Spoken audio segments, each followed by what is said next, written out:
আজ স্বাস্থ্য বৈঠক করেন মুখ্যমন্ত্রী মমতা বন্দ্যোপাধ্যায়। সাফ জানিয়ে দিয়েছেন যে থ্রেড কালচার বরদাস্ত নয়। এবার এই থ্রেড কালচারে অভিযুক্ত প্রাক্তন সুপার, থ্রেড কালচারে অভিযুক্ত বুলবুল মুখোপাধ্যায়। আরো একবার আপনাদের জানিয়ে রাখি, আরজি করে যে থ্রেড কালচারের বিরুদ্ধে এবার চিঠি, অনুসন্ধান কমিটিতে চিঠি অধ্যক্ষ মানস বন্দ্যোপাধ্যায়ের, যেখানে থ্রেড কালচারে অভিযুক্ত প্রাক্তন সুপার বুলবুল মুখোপাধ্যায়।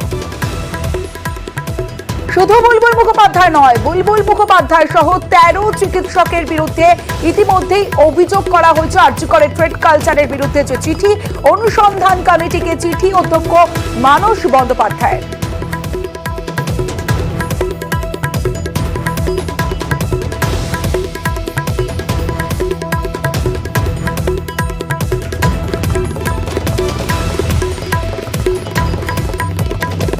থ্রেড কালচারে অভিযুক্ত প্রাক্তন সুপার, আরজি করে প্রাক্তন সুপার বুলবুল মুখোপাধ্যায় এবার থ্রেড কালচারে অভিযুক্ত। কারণ অনুসন্ধান কমিটির যে চিঠি, আরজি করে থ্রেড কালচারের বিরুদ্ধে চিঠি, অনুসন্ধান কমিটিকে চিঠি অধ্যক্ষ মানস বন্দ্যোপাধ্যায়ের, আর সেখানেই বুলবুল মুখোপাধ্যায় সহ 13 চিকিৎসকের বিরুদ্ধে অভিযোগ।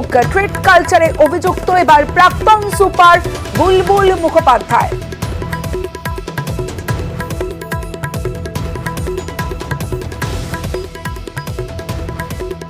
থ্রেড কালচারে অভিযুক্ত বুলবুল মুখোপাধ্যায়, আরজি করে প্রাক্তন সুপার। আরো বিস্তারিত জানাবে অভিজিৎ চন্দ্র রয়েছে আমার সঙ্গে। অভিজিৎ,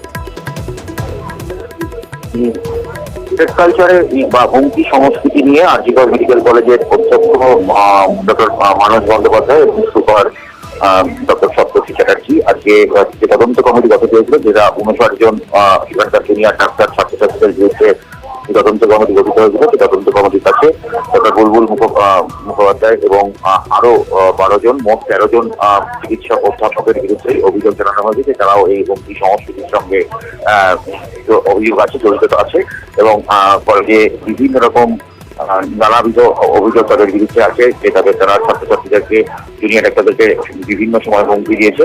তার ফলে আরজি কর হাসপাতালের প্রাক্তন এই সুপার তথা ফিজিওলজি বিভাগের এই অধ্যাপক বুলবুল মুখোপাধ্যায়ের বিরুদ্ধে এই অভিযোগ দায়ের করা হয়েছে তদন্ত কমিটির কাছে। বেশ।